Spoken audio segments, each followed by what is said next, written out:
Good day. As we approach the end of March, we find ourselves today on the 29th of March on the anniversary of that moment, that brief moment, when it appeared to be the case that the Ukrainian-Russian war was about to end. I remember that it was at this time last year that the Ukrainians and the Russians, their respective delegations, met in Istanbul. Ukraine came with a series of proposals which the Russians said represented significant progress. The Russians announced shortly after the meeting that they were in agreement with much of the principle of these proposals, that there were still details to be ironed out, and Russian officials who were attending that meeting in Istanbul then announced that as a de-escalation measure, Russian troops in the Kiev region and around the northern towns of Chernigov and Sumy would be withdrawn back to their original positions. And I remember being optimistic at the time and thinking that perhaps, just possibly, we were at a point that was bringing us close to the end of the war. And it's perhaps useful to remember what the terms of that agreement were. Briefly, what I should say agreement, it wasn't actually an agreement, the Ukrainian proposal were. Briefly, the Ukrainians agreed that Ukraine would remain a neutral state, that it would not join NATO. There would be security guarantees for Ukraine's future. One of the guarantors would be Russia. Each of the guarantors, including Russia, would have a right to restrict the number of foreign troops that could be operating even for exercises on Ukrainian territory. In other words, something that came very close to an effective demilitarization of Ukraine. In return, the Russians apparently agreed that they were prepared to, if not exactly support, at least not stand in the way of Ukraine's bid to join the European Union. Whether that was a realistic prospect, I'm not going to discuss in this program. Lastly, the Ukrainians said that these security guarantees would not cover Crimea and Donbass. And while that was not an actual agreement by Ukraine to cede these territories, Crimea and Donbass, to Russia, it appeared to me to be taking a very significant step in that direction.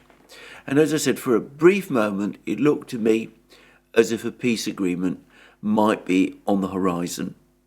Well, a number of things then happened. Boris Johnson telephoned President Zelensky and apparently said to him that he would not look kindly on the possibility of Ukraine reaching an agreement with Russia that ceded Ukrainian territory to Russia. And then shortly after, he made a trip to Kiev, and from what I understand, he told Zelensky that if Ukraine went ahead with this kind of proposal, this proposal that Ukraine itself had made over the course of those talks in Istanbul, then in that case, Britain and the United States would refuse to act as guarantors. They would not be willing to join with Russia and any other country and act to provide Ukraine with security guarantees. Now, that would have meant, in effect, that the only important country providing security guarantees to Ukraine was Russia, and that, of course, was an impossible situation for the Ukrainians at that time to find themselves in.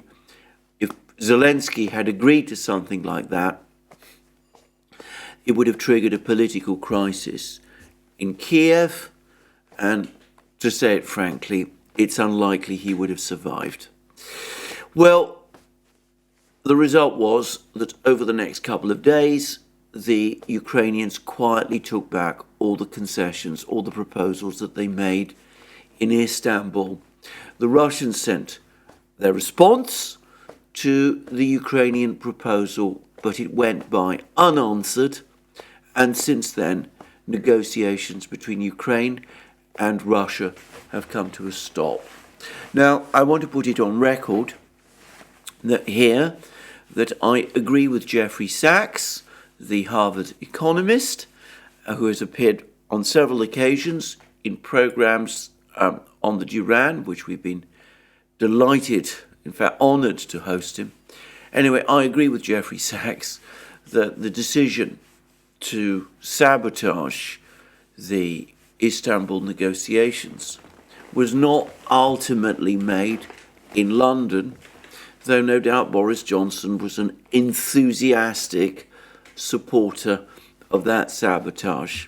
It could not have happened without a decision to that effect from the United States.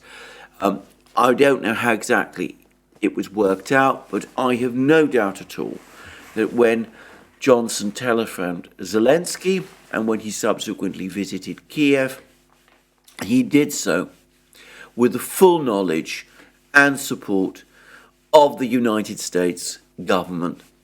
So the British and the Americans, the Anglo-American powers, in effect sabotaged the prospect for peace in Ukraine.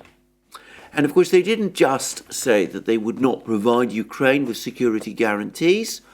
They also, and this I think is now become clear as the weeks and months since that agreement, or agreement in principle, was first reached and then sabotaged in Istanbul, as the weeks and months have passed, it's become increasingly clear that the United States, and to some extent Britain, gave Ukraine a promise that if Ukraine walked away from the proposals it made in Istanbul, then the United States and Britain, but of course we're talking essentially here always about the United States, would provide Ukraine with all the weapons, all the material it needed in order to achieve a military victory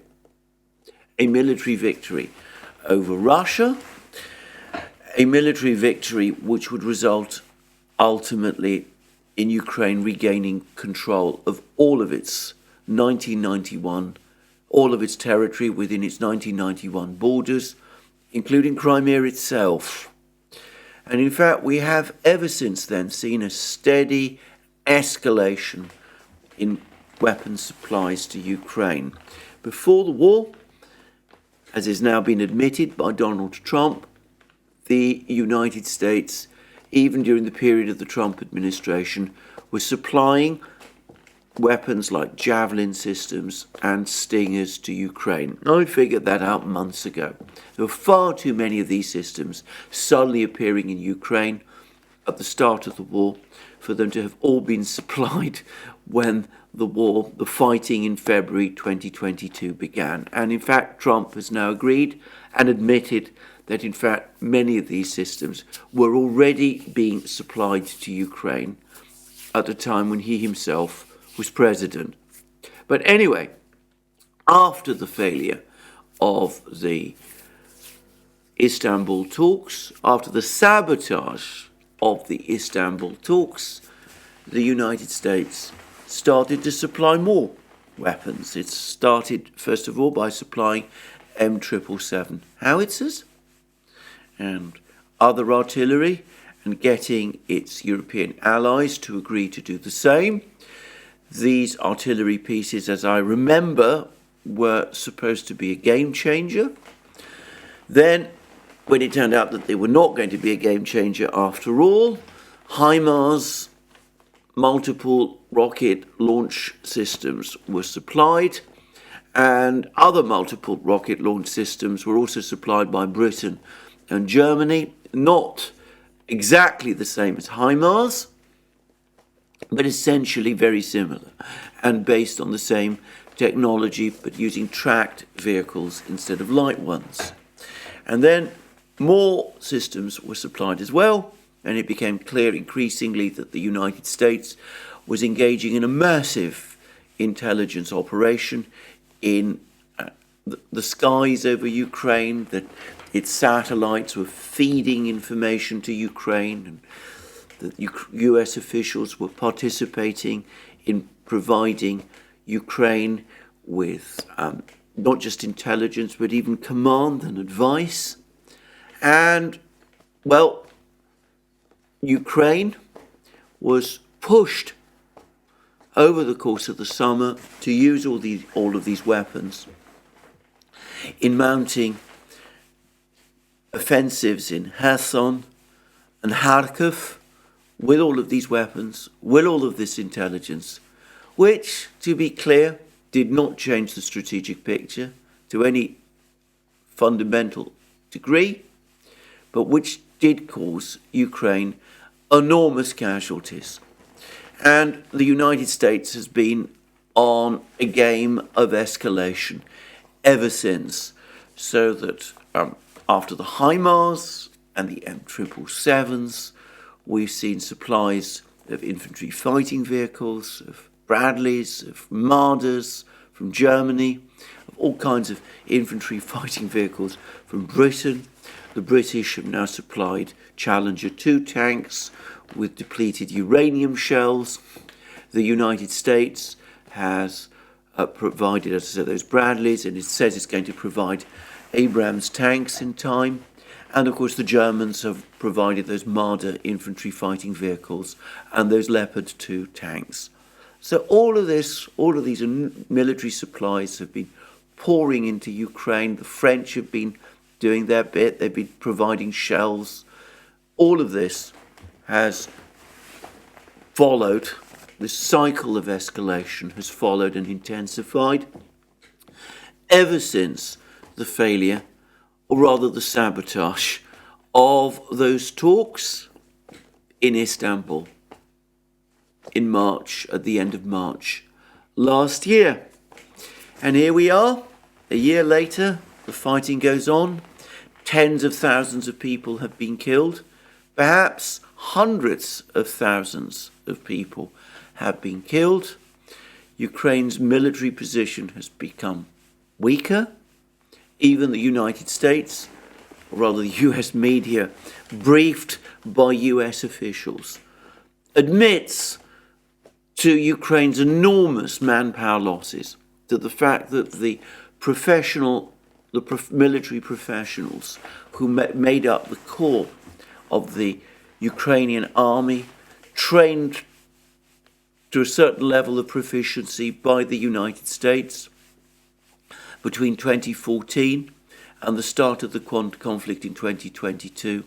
Most of them are either dead or wounded and no longer able to participate in the war. And of course, there's been thousands of other Ukrainian soldiers killed, tens of thousands of Ukrainian soldiers killed. Ukraine itself has been severely devastated. Its energy system has come under attack. Its railway and transport system has come under attack. Its economy is in a state of slow motion, or indeed fast motion, collapse. Living standards have fallen, and over the last couple of days, with the central bank saying that the Ukrainian government must stop money emission, well, one gets the sense that strains again are starting to appear within the economic system. And, well, one has to wonder where all that is going. And I mentioned Jeffrey Sachs and the fact that I agreed with him completely that it was ultimately the United States, the administration, that sabotaged the talks in Istanbul a year ago. Well, by chance or otherwise, Jeffrey Sachs has written an exceptional article for the Career Herald, in which he discusses the risks Ukraine is running, and in which he makes the point that countries that get caught up in a proxy war tend to be abused and manipulated by their erstwhile patrons, and that if Ukraine wants to see what happens to a country that finds itself in that position, then it need look no further than Afghanistan. Afghanistan, in the 1980s, became the battleground of a proxy war between the United States and the Soviet Union. In the process, there was a series of events which turned out extremely badly for the United States itself. It suffered a military defeat and humiliation in Afghanistan. Things didn't go exactly well for the Soviets in Afghanistan either, but either way, Afghanistan itself was impoverished and broken. Thousands, perhaps hundreds of thousands of people were killed, millions became refugees, and the country has been left in a condition of grinding poverty, though I've seen some reports that suggest that since the Taliban takeover in 2021, a kind of fragile peace and stability has finally returned to that tormented country. So Jeffrey Sachs makes the entirely proper advice, gives the entirely proper advice that in Ukraine's own interests, it needs to get away from this situation in which it finds itself caught up in a proxy war between great powers. Whatever the outcome for the great powers, for the country that finds itself used in that way, the outcome is never good. Well, there we go. War goes on, conflict goes on, and it is to the situation today that I must now turn. And I'm going to say a few things now about the overall military situation, as I usually do, at the early parts of these programs. But before I say that, let me repeat again, we must never forget that we did not have to be in the current situation in which we are in now. There was a real opening for peace last year. Some Ukrainian hardliners, like Kirill Budanov, the head of Ukraine's military intelligence department, the man who wanted to become defense minister but has failed to become defense minister, he said that the Ukrainians were simply stringing the Russians along. They never really intended to achieve peace. I don't personally believe that, and as I said, we've had confirmation from people like Prime Minister Bennett of Israel and the Turkish President Erdogan and other Turkish officials that the negotiations were indeed sabotaged, first and foremost by the United States, with the British as a willing accomplice. But there we are. We now have to look at the situation we're in today, and I am going to say that in a kind of odd way, there is a sense of déjà vu, in the sense that starting at around this time last year, I remember lots of talk about a coming Ukrainian offensive. Most of the talk was about how this offensive was going to happen in Kherson region. I was very skeptical about the fact that there would be such an offensive and its prospects. And June came and July came, and then August in particular came, and it seemed as if this offensive would not happen. But as it turned out, the United States insisted on it, so did Britain. And at the end of August and through September and October and November, at appalling cost, the offensive duly took place. Appalling cost, first and foremost, to Ukraine. And though eventually the Russians withdrew from Kherson region west of the Dnieper, Ukraine has never successfully consolidated its hold on Kherson city, which remains under the fire of the Russian guns. And I personally find it very difficult to see what Ukraine actually achieved as a result of that offensive. Anyway, lots of talk then about a Ukrainian offensive which was going to alter the course of the war. And of course, we now have again lots of talk about a Ukrainian offensive that's going to alter the course of the war. And there's been an extraordinary series of comments by the US Defense Secretary, General Austin, who says that Ukraine has good prospects in this offensive, that the Russian military has been severely depleted as a result of the war, the fighting that's been going on over the course of the year. I noticed, by the way, that the United States has again, perhaps not coincidentally, perhaps intentionally timing this with General Austin's comments that the United States has suddenly announced an increase in the number of Russians that it believes have been killed and wounded. I believe the last figure was around 200,000. Now I think it's somewhere north of 220,000. I don't exactly remember the precise number. But anyway, that was what this report, this information, the United States gave. And of course,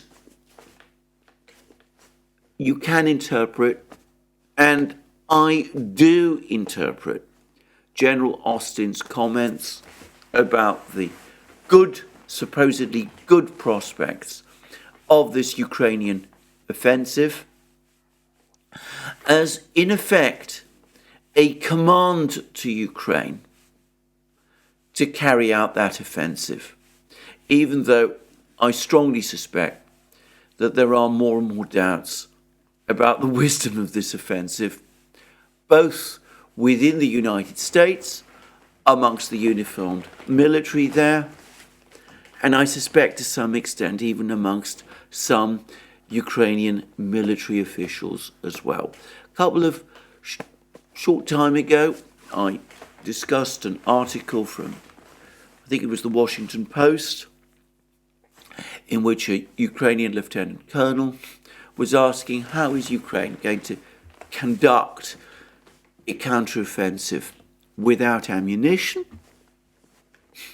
By the way, that particular lieutenant colonel has been demoted by Ukraine, unsurprisingly perhaps. But anyway, some Ukrainians seem to be skeptical about the prospects of that offensive. But General Austin has made it absolutely clear that the United States, or rather, to be more precise, the administration insists on it. It must happen regardless of the military logic and prospects, which have of course been talked up. It must happen to fulfill US political imperatives. Well, even as that has been going on, the fighting continues, and the epicenter of the fighting continues to be Bakhmut. And the fighting in Bakhmut remains intense, and we've had a number of rather interesting comments about the fighting in Bakhmut. And yesterday, a journalist, Yuri Podolyaka, who writes about the war from the Russian side, and by the way, it's been confirmed to me by a member of the Duran community who knows about these things, that he is indeed Ukrainian, probably from the town of Sumy in the north. Anyway, Yuri Podolyaka has now provided an update about the situation in Bakhmut, and I think this is accurate. In fact, it corresponds very much with the information that I've been seeing from other sources. And this is what Podolyaka says. The pressure on Bakhmut, or he calls it, of course, Artyomovsk, is growing. Ukrainian and Western media note this. Well, not really, but anyway, we'll come to that in a moment. More and more reserves, it means Ukrainian reserves, are being eaten up, which were being prepared for a counteroffensive. However, it is clear that preparations for the counteroffensive nonetheless continue. Ukraine cannot refuse the counteroffensive as the customer, he means, of course, the United States, demands it. And who can argue with that, especially in light of General Austin's words? Yesterday, then going back to Podolyaka again, the Ukrainian military retreated from the market. This is a market area in the center of Bakhmut. There are fights for the city administration in the very center of the city. Our troops, it means the Wagner organization troops, are pressing in from the north and captured several key positions the day before. The Russian military is grinding the elite units of the enemy. The Ukrainians are already throwing trained fighters here as the defense is not coping. That was from Yuri Podolyaka. And for his part, Yevgeny Prigozhin, the head of the Wagner organization, has made certain comments about the situation on the battlefronts in Bakhmut, and he's said all of these on his Telegram channel. But I'm going to read out what Prigozhin says from the relevant TASS dispatch. And the TASS dispatch reads, Russian forces are persistently grinding down. Notice again this use of the word grinding down, first coined by General Surovikin back in, I think, October, shortly after his appointment as temporary commander-in-chief of Russian forces in Ukraine, in the zone of the special military operation, where it's been taken up by many people ever since. So Russian forces are persistently grinding down the Ukrainian army with foreign mercenaries in the battle for Bakhmut. The Wagner private military company founder Yevgeny Prigozhin said on Wednesday. And he says that after the seizure of Popasnaya, the Battle of Bakhmut was imminent back last summer. He pointed out Popasnaya was an important town, fortified town, captured by the Russian forces in Lugansk region. And after Popasnaya was captured, Ukrainian positions across Lugansk region unraveled. It became clear that Popasnaya was the key to Ukrainian defenses in Lugansk region. And eventually, of course, the Russians were able to capture the two most important towns in Lugansk region, which was still under Ukrainian control, Severodonetsk and Lysychansk. So Prigozhin is essentially saying that after Popasnaya was captured, the Wagner organization, his various commanders and he himself, took the decision that they were going to achieve the same effect in Donetsk region as the capture of Popasnaya achieved in Lugansk region by capturing Bakhmut. Bakhmut is the key to the capture, well, Prigozhin would say the liberation of Donetsk region, just as Popasnaya was the key to the capture or liberation of Lugansk region. And then he goes on to say this, and we are persistently moving along this pathway. The battle for Bakhmut has practically destroyed the Ukrainian army today.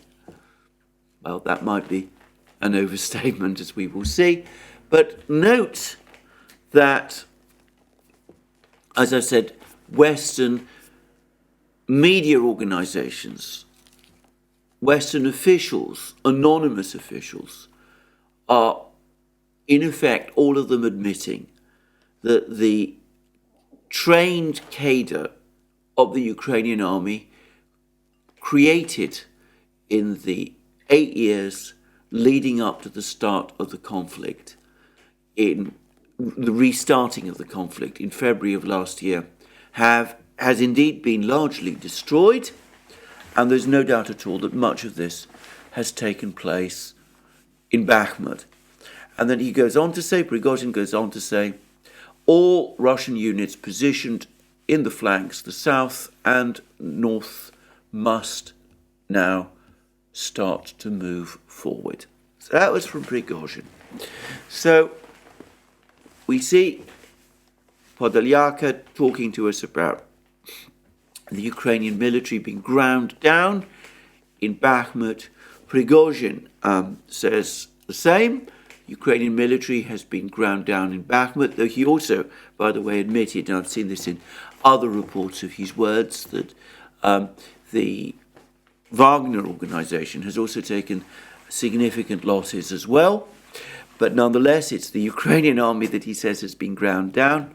And we see Podolyaka talking about the fighting now having reached the building of the city administration in the very center of Bakhmut, and of the Russians gaining entire blocks of buildings every single day, and that the Russians, in other words,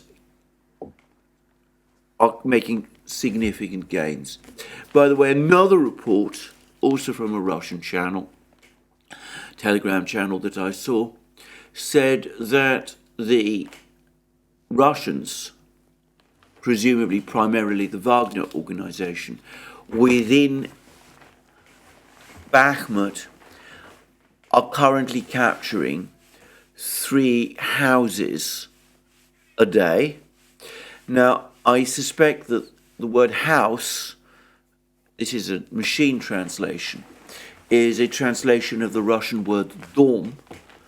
Dom can mean a house, but more properly in an urban landscape, in a Russian or former Soviet urban landscape, it means an apartment building. And some of these apartment buildings are enormous, and it would suggest to me that we are indeed seeing significant progress by the Russians capturing apartment buildings, high-rise buildings, at considerable rapidity.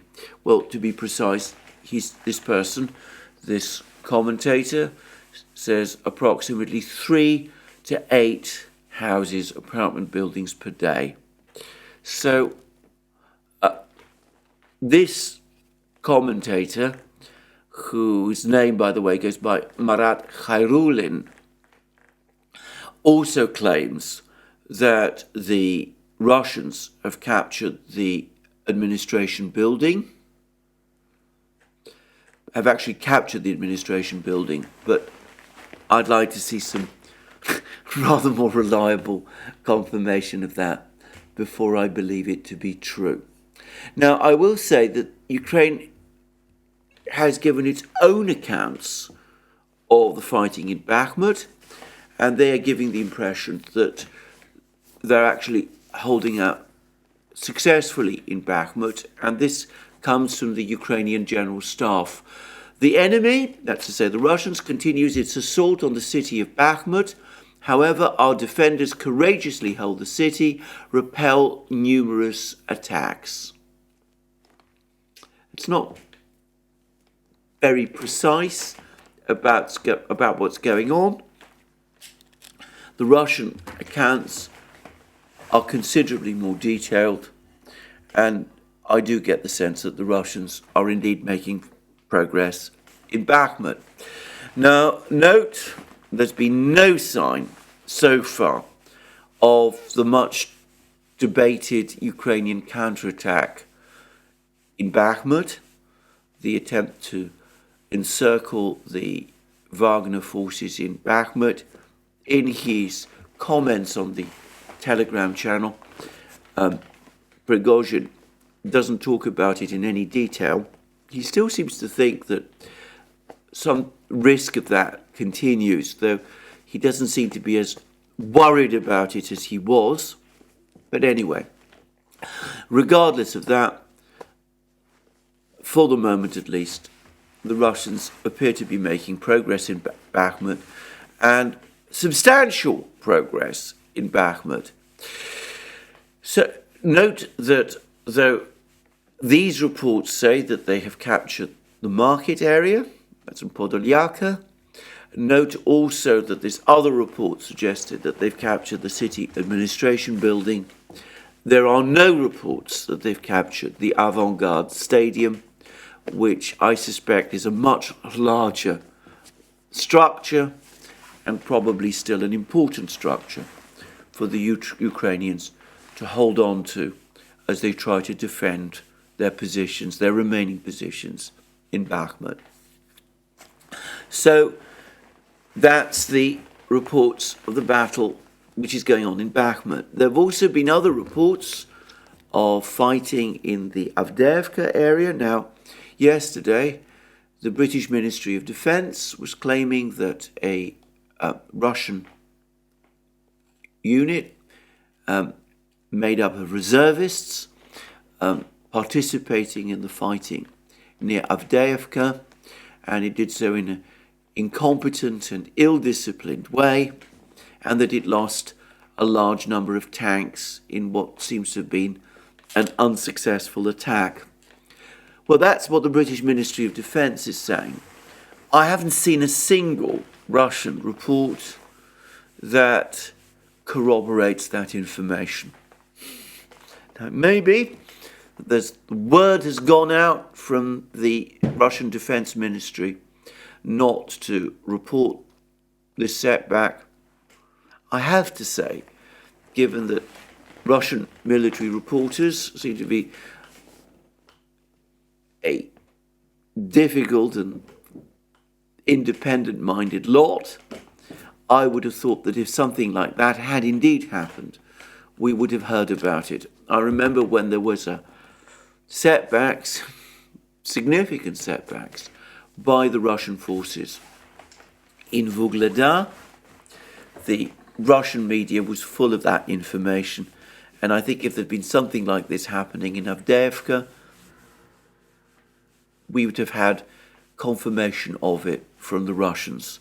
So the fact that we haven't leads me to think that this information might be completely wrong, or perhaps just very exaggerated.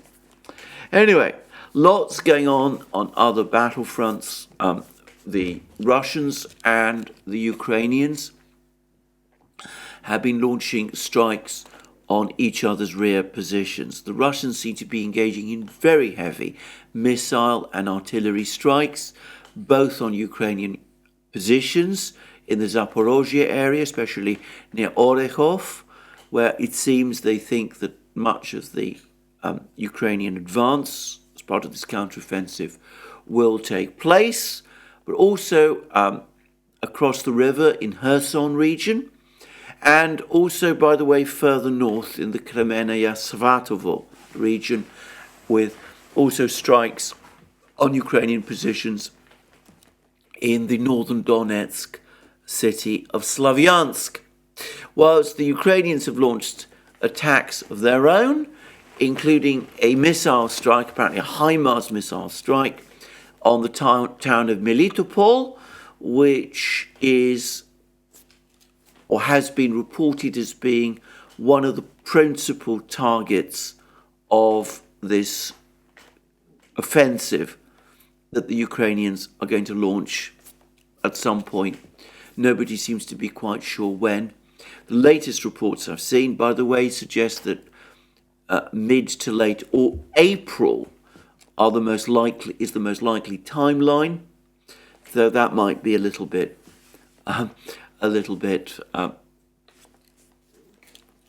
wrong. It could be earlier than that, or so it seems to me. Now, the attack on Melitopol, the strike on Melitopol, appears to have been focused on the railway station there, and that makes sense because the Russians used the railway system to transport equipment and troops and to reinforce their positions, and an attack on the railway station is therefore an entirely plausible target for the Ukrainians to have picked on. It seems that the railway station was hit, but it also seems as if the Russians have managed to carry out emergency repairs, and in my experience it's actually very, very difficult to do permanent damage to railway lines. Anyway, whilst I'm in the process of discussing the question of the air war, President Zelensky has given an interview to the Associated Press in which he's made two rather interesting points. Firstly, he said that in order to properly defend itself from Russian cruise missile and drone attacks, and indeed, as I discussed in the programme yesterday, increasingly air attacks, Ukraine needs at least 20 Patriot missile batteries, not the 3 it's getting. And even if he gets those 20, President Zelensky still thinks that there will be gaps and it might not be enough. Well, I have to say, I don't think he's going to get 20. I'd be surprised if he gets many more than the 3 he's already been promised. And he also said that if Bakhmut is lost, pressure will grow on Ukraine from some of its Western allies to come to some sort of agreement with the Russians. He didn't say which allies, by the way, and an official in Ukraine's defense ministry has done the extremely unusual thing of actually criticizing Zelensky and saying that Zelensky making those kind of comments about the effect of the loss of Bakhmut merely repeats Russian narratives. It's an interesting sign that there is dissonance within Ukraine over the importance of Bakhmut. My own sense is that there is a division within the Ukrainian leadership. I get the sense that Zelensky and his ground forces commander, General Syrskyi, are most worried about the situation in Donbass. They're most worried about the situation in Bakhmut itself. They fear that if Bakhmut does indeed fall, as is looking increasingly inevitable, that Ukraine's position in eastern Ukraine will collapse, and they would rather focus what's left of the Ukrainian army and all this new equipment that they're getting from the West on trying to hold the line in Donbass. By contrast, General Zaluzhny, the Ukrainian Chief of General Staff, and General Austin and the US leadership, or at least the part of the US leadership that is currently in the ascendant and which includes the president himself, they want Ukrainians to forget about Bakhmut and to focus instead on this offensive in Zaporozhye region. So I think that there is that split.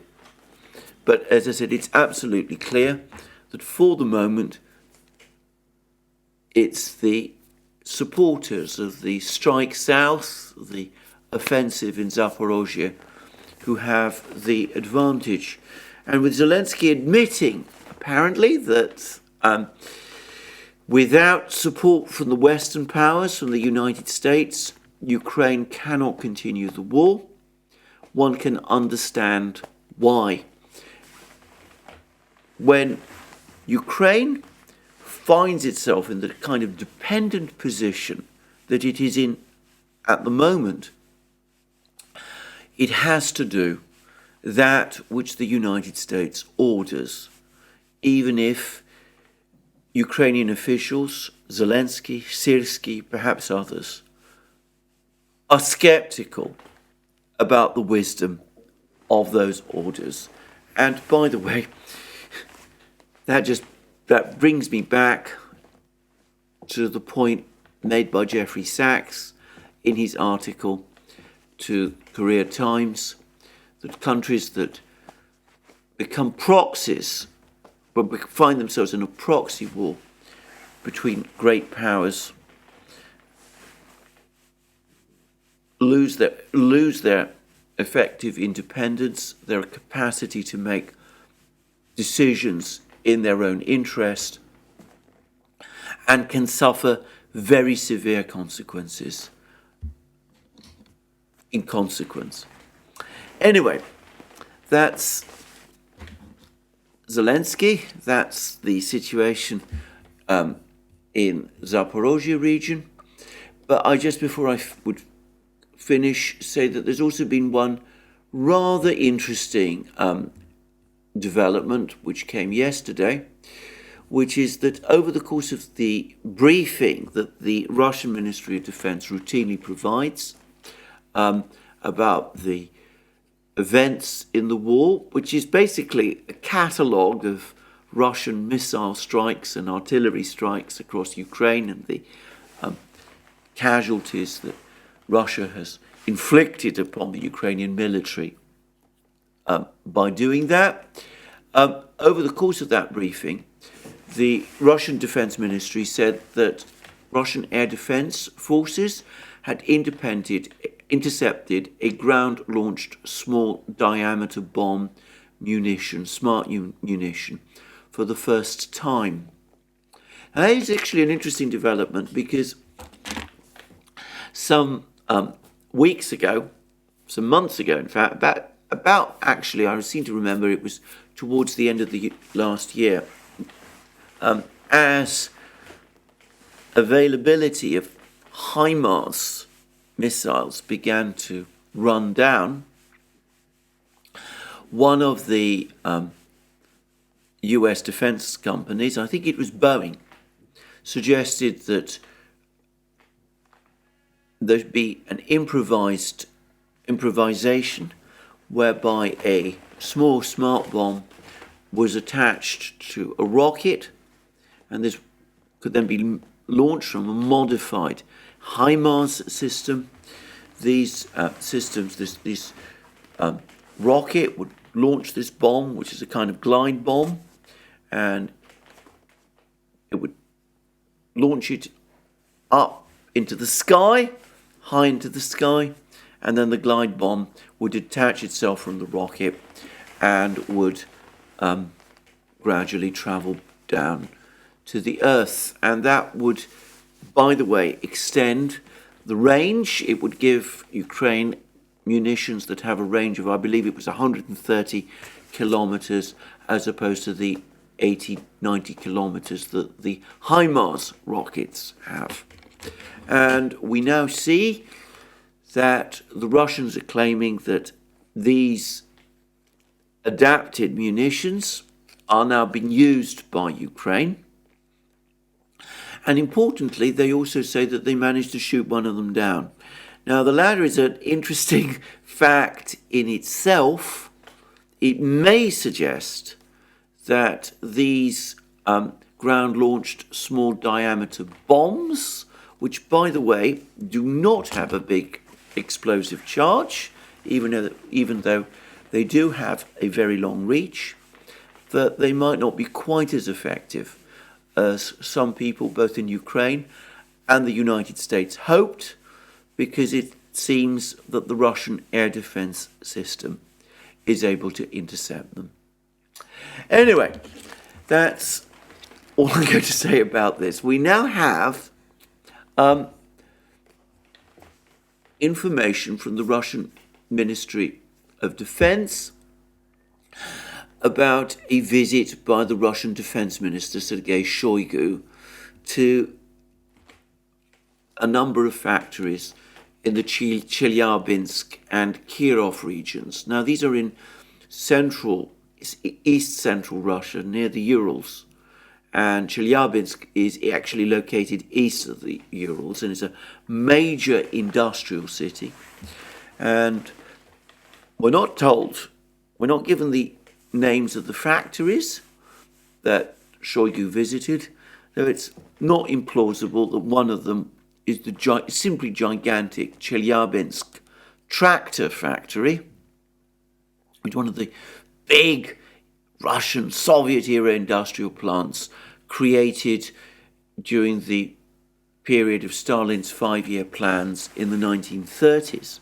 And this plant, during the Second World War, and for about 2 decades after, became the focus of Soviet heavy tank production. Again, I would reference Jim Kinnair's book on production of the last Soviet-era heavy tank, the T-10, and that will provide an explanation of the role of this factory, Chelyabinsk, in the production of Soviet-era heavy tanks. By the way, at that time, the plant was often referred to by the name of Tankograd, Tank City, though it was never its official name. From the mid-1960s, the Soviets stopped producing heavy tanks, and Chelyabinsk transferred largely to civilian production, making tractors, which had been, by the way, its original purpose when it was first created by the Soviets back in the early 1930s. But a couple of years ago, Chelyabinsk was brought under the aegis of the Ural Vagon Zavod factory, the big Russian tank factory in Nizhny Tagil, and they now apparently form one and the same group. And given that that is the case, I think that there is at least a possibility that, whilst I think it's most unlikely that it's reverted to production of tanks, I think that would take a long time to achieve. It's possible, or at least likely, that it has indeed reverted, or at least become involved in production of shells, artillery shells, including tank shells. Anyway, I'm going to read the Russian Ministry of Defense reports on Shoigu's visit. Minister of Defense of the Russian Federation, General of the Army Sergei Shoigu, conducted the inspection of fulfillment of the state defense order by the military-industrial complex during a working visit to Chelyabinsk and Kirov regions. The head of the military department inspected the production capacity of the enterprises involved in the production of military products to support the special military operation. The Russian defense minister inspected the automated production of artillery, tank, mortar shells of various calibers and unguided aircraft missiles, as well as quality control sections. The enterprises reported to Sergei Shoigu on the current results of the state defense order, as well as the projects being implemented by the enterprises to modernize and expand production capacity and increase labor productivity. The implementation of these projects has already enabled the enterprises to increase the production of ammunition several times to meet the needs of the Russian troops, and by the end of this year, the production of certain types of products will increase 7 to 8 times. Not told which products.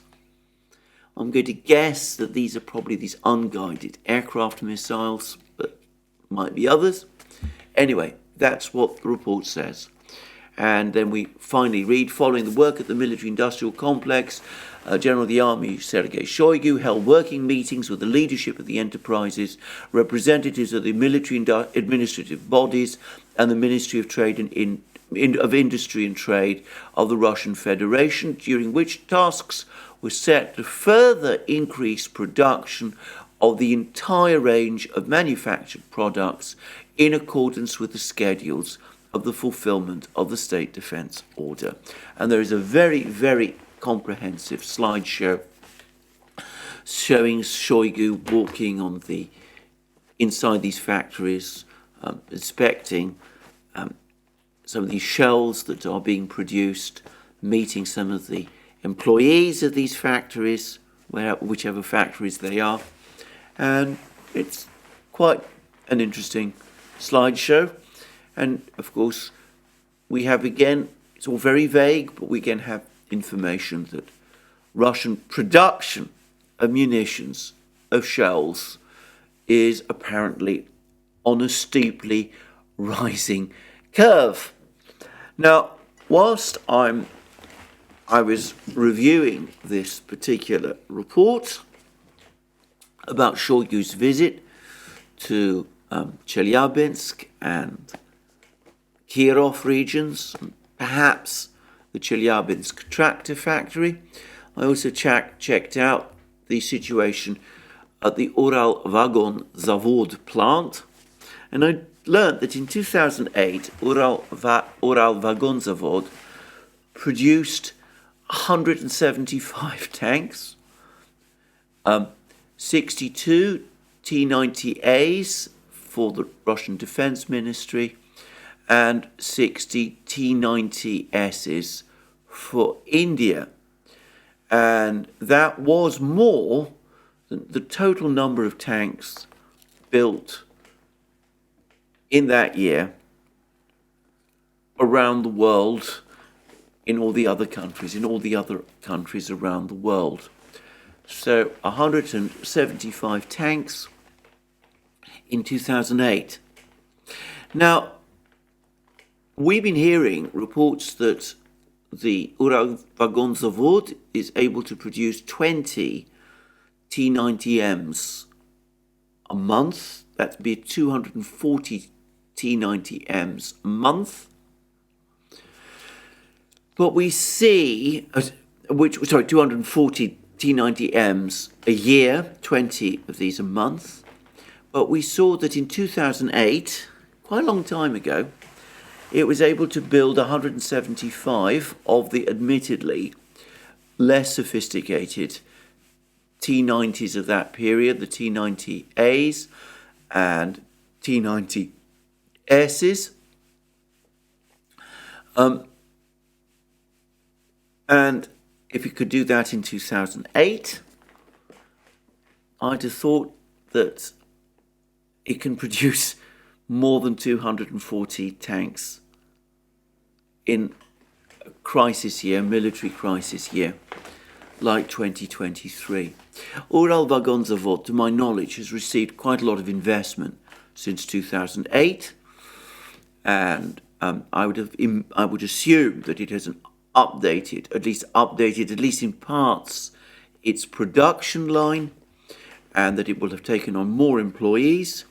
And as I said, if it was able to produce 175 tanks, new tanks, in 2008, a year of peace, I would have thought that 14, 15 years later, in a time of war, it could produce significantly more than that, more than 240 tanks.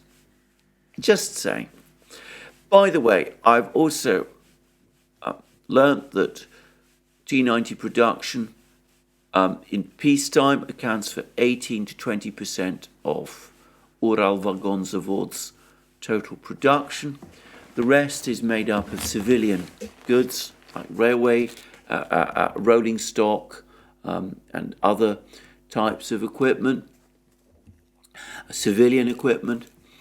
I would have thought again that in a military crisis here, like the one we're going through at the moment, Uralvagonzavod would probably reduce, at least to some extent, the goods it's producing for the civilian economy so that he could free up space to produce more tanks. So I make all of these points because, again, I don't know exactly how many shells Russia is producing. I don't know how many tanks Russia is producing.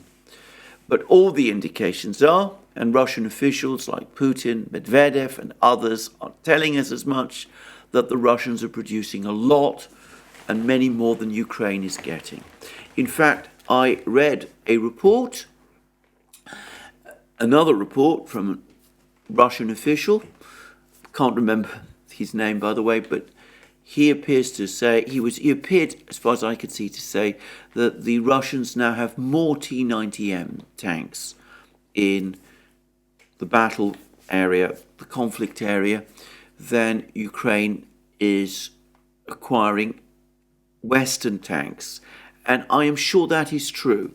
And that this person also made the observation that the T-90M is a more modern, well, he said a more advanced tank than the Western tanks with which Ukraine is being supplied.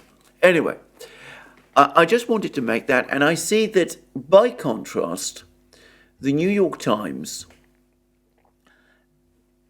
admits that there are problems with the Pentagon's acquiring weapons. And we have an article, I'm not going to read it, it's behind a paywall, but the title is From Rockets to Ball Bearings, Pentagon Struggles to Feed the War Machine. So we see evidence of increased production in Russia. We see more evidence that in the West, in the United States, they're struggling. There was even an utterly bizarre report which I can't seriously get my head round, which I think is, when I initially saw it, I thought it was a joke, that one European shell producer is complaining that they're not getting enough energy to produce shells because some of this energy is being diverted to feed TikTok devices, which, anyway, I might have got that story wrong. It seemed to me utterly grotesque. But anyway, that the Russians are producing more shells, I don't think there's any doubt about that. That they're producing more tanks, I don't think there's any doubt about that. We've just had another report that in the West there are problems, increasing problems, in keeping up with the demands that the war is making. And we also see, by the way, Russian officials visiting the production lines. Medvedev does this regularly. Shoigu is also doing it. And anyway, they seem to be making sure that this production continues to grow. Well, we'll see what happens. But I'm going to finish this program with the comments by a Russian commander. Actually, he's a Chechen, but he is a Russian commander, Apti Alaudinov, and he told Russian television, Solovyov Live, that the Ukrainian counteroffensive, this counteroffensive that Ukraine is talking about, will be the last call for Ukraine. This is because there is no more manpower for a further effort. That is what Alauddin said. And he also said that Ukraine is experiencing serious problems with the delivery and maintenance of Western equipment. And I think he's probably right. I think putting aside the question of investment of financial resources by the West into Ukraine, which I, in spite of everything, suspect will continue. Part of the reason, in fact the main reason, why Ukraine is being pushed into this offensive, instead of being told to conserve forces, is because the West, or at least the United States, realizes that Ukraine has no ability to conserve forces because of the war, the style of the war that the Russians are waging, this attrition war that the Russians are waging. So that Ukraine's only hope is one big last throw, one big offensive, which will knock the Russians out and achieve victory. If that victory fails to happen, if it doesn't succeed, well, Russian manpower, which can be tapped for more and more reserves if the need arises, and Russian industrial capacity, which is overhauling, it's overtaking the West in this specific area of weapons production, will eventually dictate the outcome. Risking the entire future of a country on one throw. What a tragedy that Russia and Ukraine were not allowed to agree peace last year. Well, that's the end of my programme for today. More from me soon. Just to remind you again that you can find all our programmes on our various platforms: Locals, Rumble, BitChute, ODYSEE, Rockfin and Telegram, links under this video. You can also support our work via Patreon and Subscribestar, links also under this video. Also, don't forget to check out our shop and get yourself the amazing things that you will find there: our magic mugs, our hats, our hoodies, our t-shirts, our sweatshirts, all those great things. And last but not least, please remember, if you've liked this video, to tick the subscription, to tick the like button, and to check your subscription to this channel. That's me for the day. Have a very good day, and we'll see what happens tomorrow.